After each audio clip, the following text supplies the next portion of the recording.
Welcome to the world of science fiction stories, and don't forget to like, share and subscribe my channel. Enjoy the listening. They laughed at Earth's pathetic fleet. Then the war began. The alien warlords of the Zithari Dominion laughed when they saw the human fleet. It was barely a handful of ships, their hulls unimpressive, their size nothing compared to the dreadnoughts of the Galactic empires. The Zithari, a species that prided itself on conquest, had expected more from the upstart race that had only recently entered the wider galaxy. They had conquered dozens of worlds, crushed species far older than humanity, and now they had their eyes set on Earth. Admiral Vorkal of the Zithari watched from the bridge of his massive command ship, the Fury of 10 Suns, as the human ships moved into formation. He scoffed, "This is what they send to fight us. A pathetic excuse for a fleet." His officers chuckled, their mandibles clicking in amusement. "Perhaps their leaders have accepted their fate," one of his generals said. "Perhaps this is merely a ceremonial surrender." Vorkal considered that for a moment before shaking his head. No, humans were stubborn creatures. He had seen how they fought in smaller skirmishes, how they refused to bow even when the odds were against them. But this was not a fleet. This was barely a defense force. "Open a channel," Vorkal ordered. The screen flickered, revealing the image of a human officer. He was an older man, his uniform crisp, his expression unreadable. "This is Admiral Carter of the United Terran Defense Fleet," the man said. His voice was calm, almost casual, as if he were speaking to an equal, not a warlord who had brought a fleet large enough to reduce entire planets to rubble. "You're trespassing in Terran space. Turn back now or we will engage." Vorkal let out a deep, guttural laugh. "You're in no position to make demands, human. Do you truly believe that this," he gestured to the sensor readings of the human fleet, "barely a dozen ships in total, can stand against us?" Admiral Carter tilted his head slightly. "Do you know what the worst mistake an enemy can make is, Admiral Vorkal?" Vorkal smirked. "Enlighten me." "Underestimating humans." Before Vorkal could respond, his sensor officer let out a panicked chittering noise. "Sir. Energy spikes detected. The human fleet is," the Zithari never finished his sentence. Space erupted with fire. The tiny human ships moved in ways that defied everything the Zithari knew about fleet warfare. They didn't follow traditional formations, didn't rely on predictable engagement patterns. They weaved through space like predators, like hunters.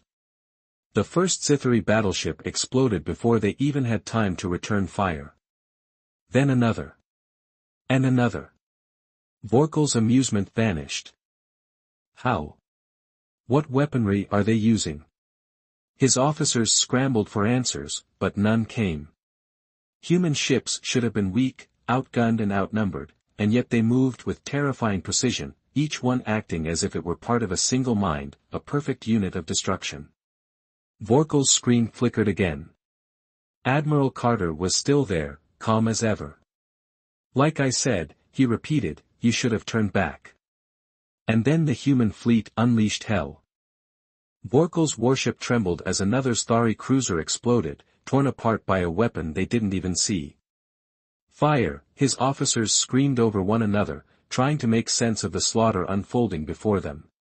"Impossible," one of his generals shouted. "Their weapons. How are they hitting us so precisely?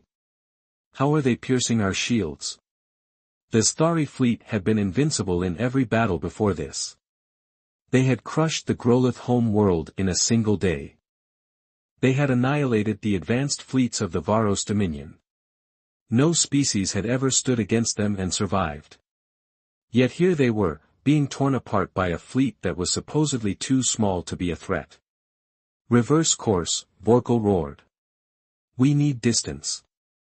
His fleet scrambled to pull back, their massive warships trying to break formation, but the humans didn't let them. The moment a ship moved, the humans were there, cutting off escape routes with deadly precision. "Sir, they're ships." The tactical screen flickered with new data, and what Vorkal saw sent a cold chill through him. The humans weren't just fighting well, they were anticipating every move his fleet made.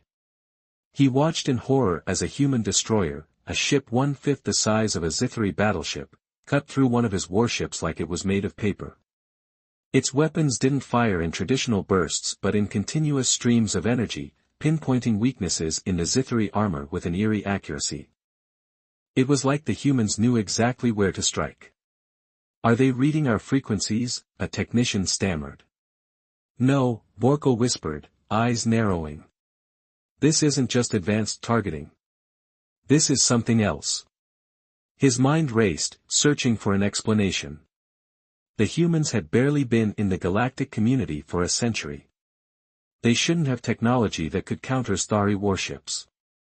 Yet ship after ship fell, their wreckage drifting like burning corpses in the void. "Sir," a comms officer gasped. "Our weapons aren't locking.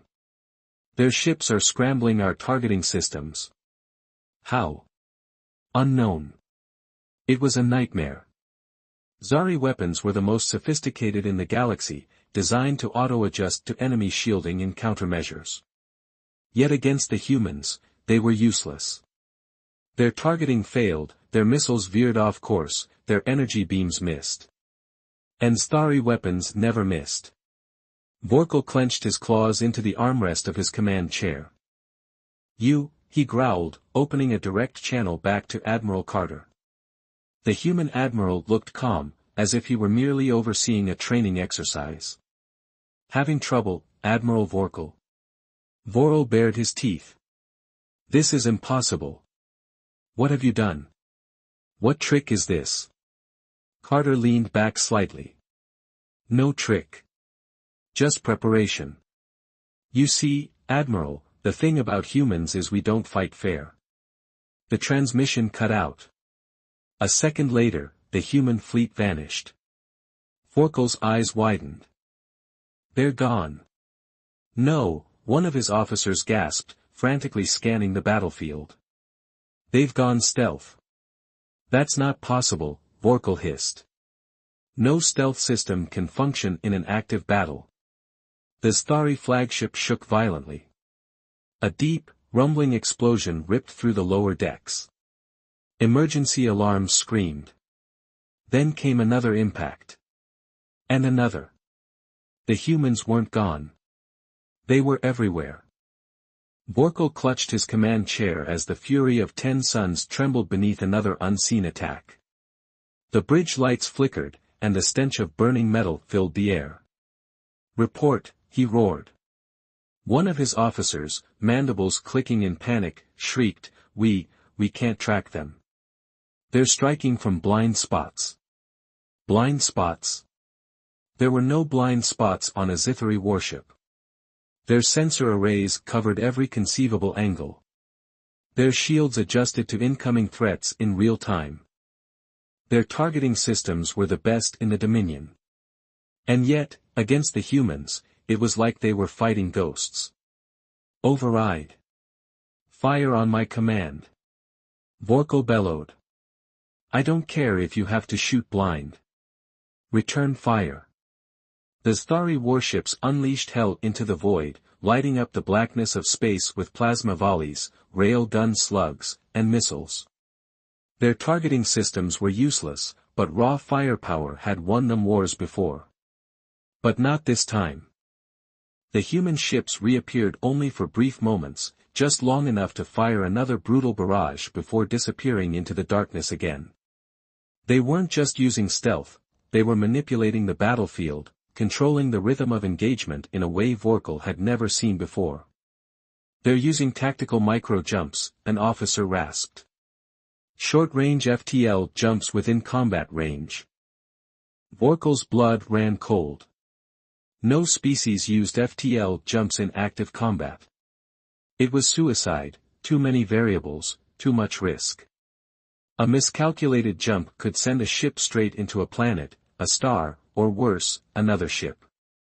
And yet the humans did it flawlessly. Vorkal watched in horror as a Zithri dreadnought twisted in space, its engines erupting into flames.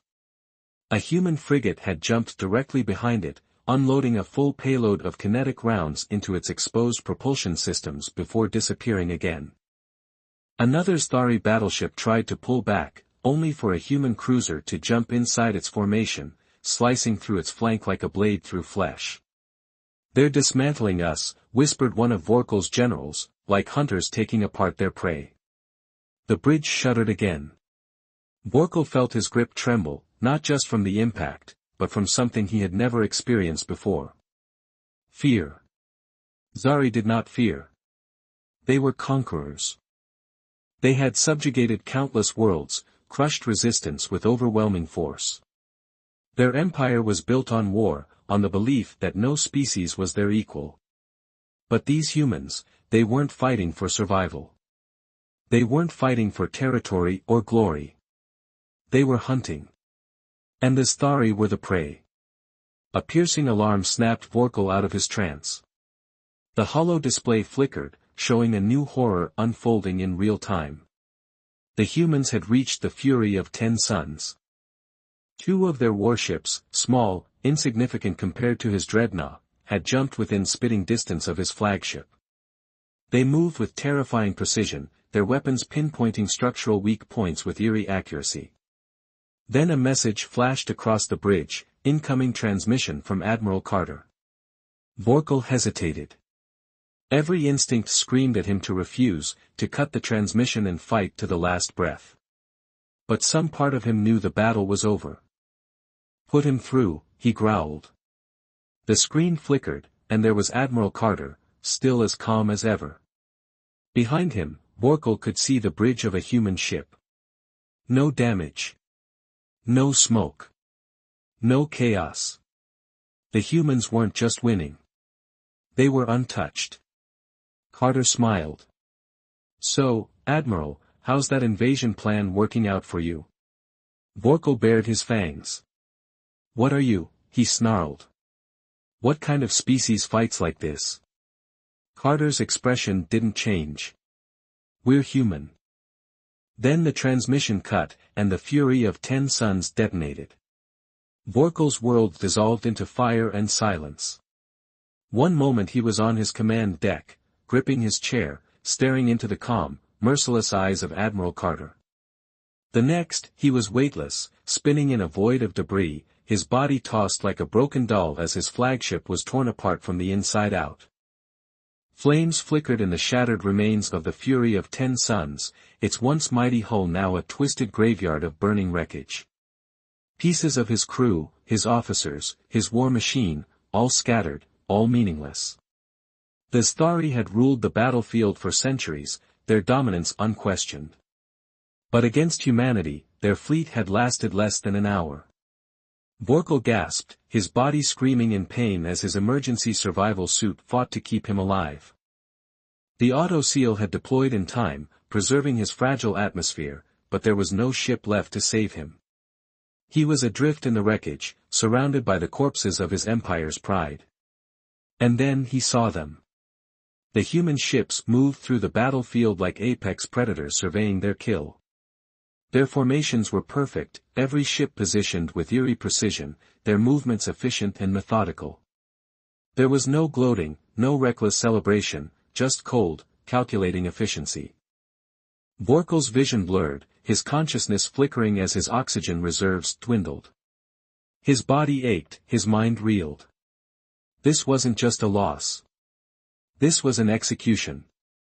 A shadow loomed over him, a sleek, black warship, its hull unmarked, untouched by the battle. A human destroyer. He felt a pull as his suit's distress beacon was locked onto. They were picking him up. Humanity didn't just want to defeat him. They wanted him to see. Vorkel awoke in a dimly lit room. The air was thick with the sterile scent of machinery. His body was restrained, not cruelly, but securely. He wasn't a prisoner in chains but a specimen being observed. A door hissed open. Admiral Carter stepped in, his uniform still pristine, his expression unreadable. Behind him, several human officers stood silently, watching not with hatred, not with arrogance, with curiosity.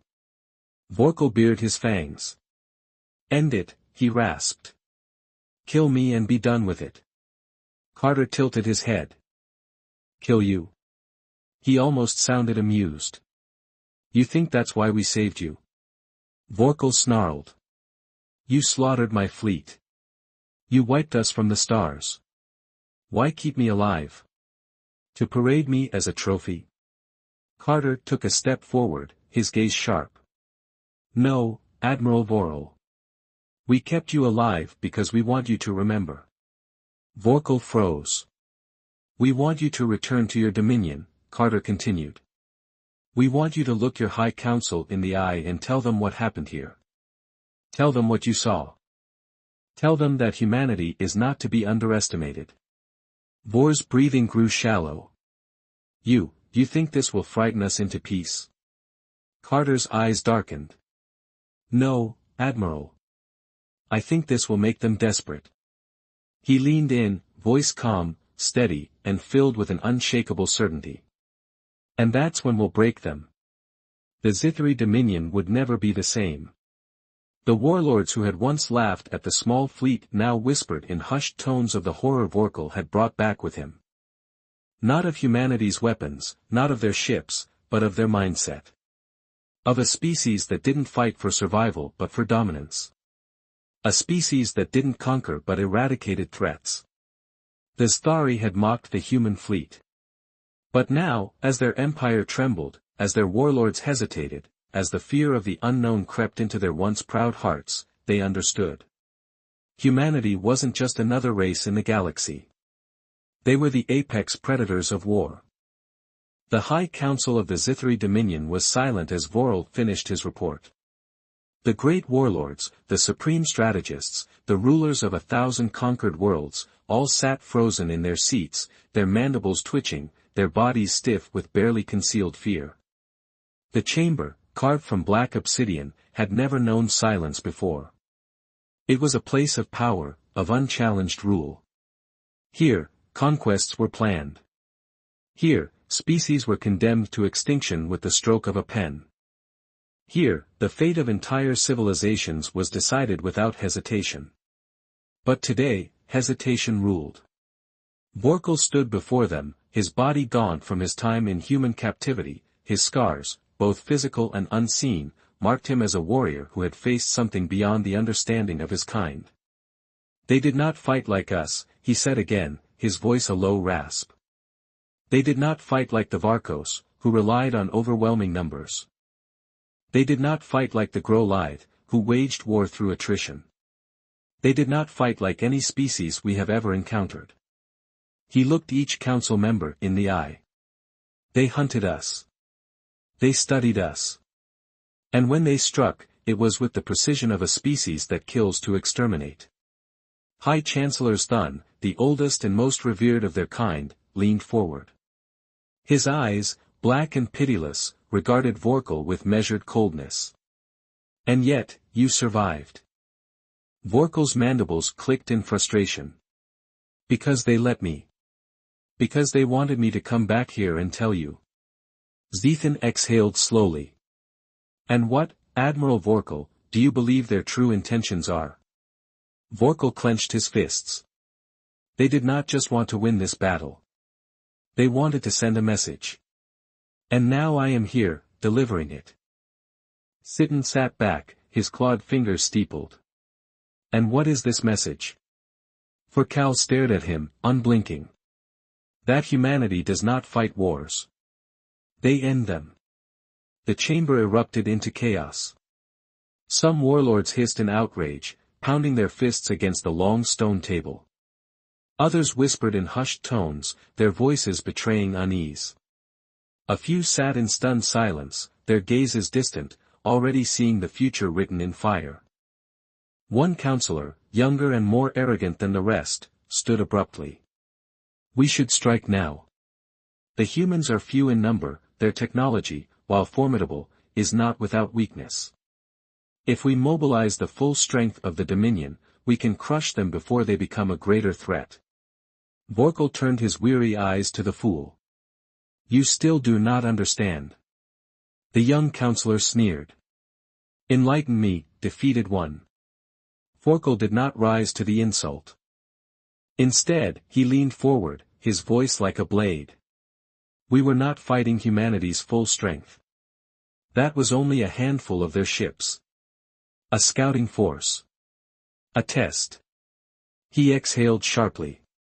And we failed that test. Silence fell once more. Sithun tapped his claws against the table, his gaze unreadable. You claim they fight like no other. What, then, is their true strategy? Vorkal's mandibles tightened. They are patient, he looked around the chamber, ensuring every warlord met his gaze. They do not seek to defeat us in a single war. They are learning us, studying us, and when they are ready, truly ready, they will not fight us with ships or soldiers. He took a deep breath. They will dismantle us from within. They will see our fear. They will make us hesitate. And when the moment comes, we will defeat ourselves before they ever fire a shot. Jithin stared at him for a long moment. Then the High Chancellor did something that had never been done in the history of the Dominion. He stood, and he bowed his head. The Dominion, he said, his voice solemn, must decide whether we wish to survive or be remembered as another name in humanity's history of fallen enemies. The chamber remained silent. For the first time, the Starry Dominion was not planning a war. They were planning how to avoid one. Days passed in uneasy silence. The Zithri Dominion, once so eager for conquest, now stood on the precipice of a decision that could alter its fate forever. The warlords, the strategists, the ruling elite, they all whispered among themselves, weighing their options, grasping for a way to reclaim the pride that humanity had shattered. Vorkal remained within the High Council chambers, summoned to give further testimony. They questioned him endlessly, dissecting every detail of the battle, of the human tactics, of their behavior. He answered each question with the same chilling truth: you cannot defeat them as you have defeated others. If you attack, they will not simply retaliate. They will end you.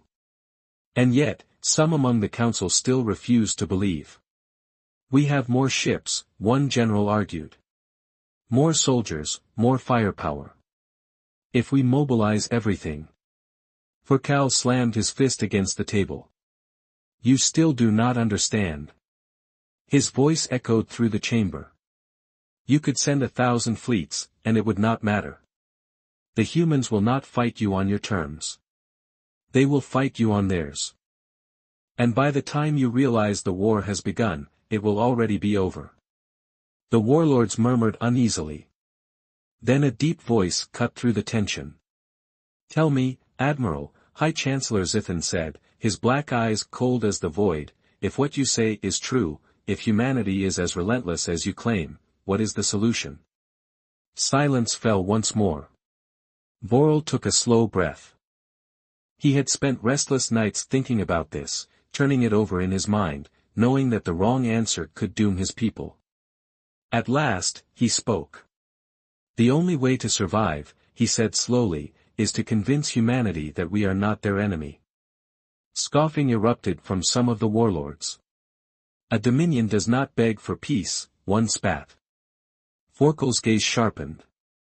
You think this is begging? No. This is strategy. He took a step forward, his voice lowering. The humans respect strength, but not the kind we have used for centuries. They respect intelligence, resilience, and adaptation. If we show them that we can learn, that we are not a mindless empire of brutes, they may see us as something other than prey. Zithin studied him. And if they refuse? Vorkal's mandibles tightened. Then we die. A long pause. The High Chancellor's claws tapped against the stone table in thought. Then he spoke. Prepare an envoy. Gasps rippled through the chamber. The warlords glanced at one another in shock. Never before had the Starry Dominion sent an envoy to an enemy. They did not negotiate. They conquered. But now, they had no choice. The diplomatic ship carrying the Starry envoy drifted into human-controlled space, broadcasting peaceful intent. They received no immediate response. No warning. No greeting. Just silence. It was not until the ship reached the edges of a Terran defense station that they were finally hailed. "This is Fleet Command," a calm voice said over the comms. "State your purpose." The Zithari diplomat hesitated, then spoke the words that had never before left the lips of his kind. We seek an audience with humanity." There was a pause. Then, in the cold, unreadable voice of the human officer came the reply, "Stand by." The transmission cut, and the Zithari, for the first time in their history, waited in fear for what came next. The Zithari diplomatic ship floated in eerie silence, its crew tense as they waited for a response. The humans had acknowledged their request but had given no indication of what would happen next. Minutes passed, then an hour. The void of space was vast and empty, yet the weight of unseen eyes pressed down on the Zithari crew. They knew they were being watched, scanned, analyzed. Humanity did not react in haste. They studied first. Inside the ship's dimly lit council chamber, the chief envoy, Lord Zalvik, paced restlessly. He was no soldier, yet the weight of his mission bore down on him as if he were leading an invasion force. "They are making us wait on purpose," one of his aides muttered. "Of course they are," Zalvik said, his voice tight. "This is a message. They want us to feel powerless before we even speak." His mandibles clicked in frustration. The Zithari Dominion had never before sent emissaries to negotiate. Their method of diplomacy had always been conquest. The idea that they were now at the mercy of another species was unthinkable. But here they were. Finally, after what felt like an eternity, the human response came. "Docking coordinates transmitted. You will follow the path exactly as instructed. Any deviation will be considered an act of hostility. You will leave all weapons aboard your vessel. Non-compliance will result in termination." Zalvik stiffened. There was no room for negotiation in that message. No pleasantries. No attempt to make the Zithari feel welcome. Just a cold statement of control. The humans had already set the terms. The Zithari diplomats moved in absolute silence as they exited their ship, stepping into the vast docking bay of the Terran station. The chamber was enormous, its steel-gray walls towering over them.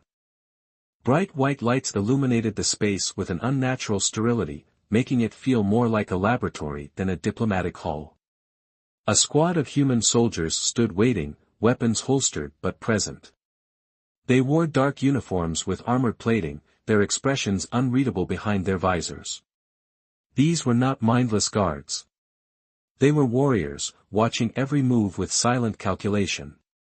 At the center of them stood him. Admiral Carter. Zalvik had heard the stories, had studied the reports from Vorkal. The human admiral was as much a weapon as any of their warships. His face was calm, composed, betraying no emotion. "You requested an audience," Carter said, his voice even. "We're listening." Spock hesitated. He had expected a grand hall, a formal negotiation table, the rituals of diplomacy that all galactic empires followed. Instead, the humans treated this as if they were merely allowing an insect to speak before deciding whether or not to crush it. Swallowing his pride, Spock stepped forward. "The Zithari Dominion," he began. Carter cut him off. "We already know who you are.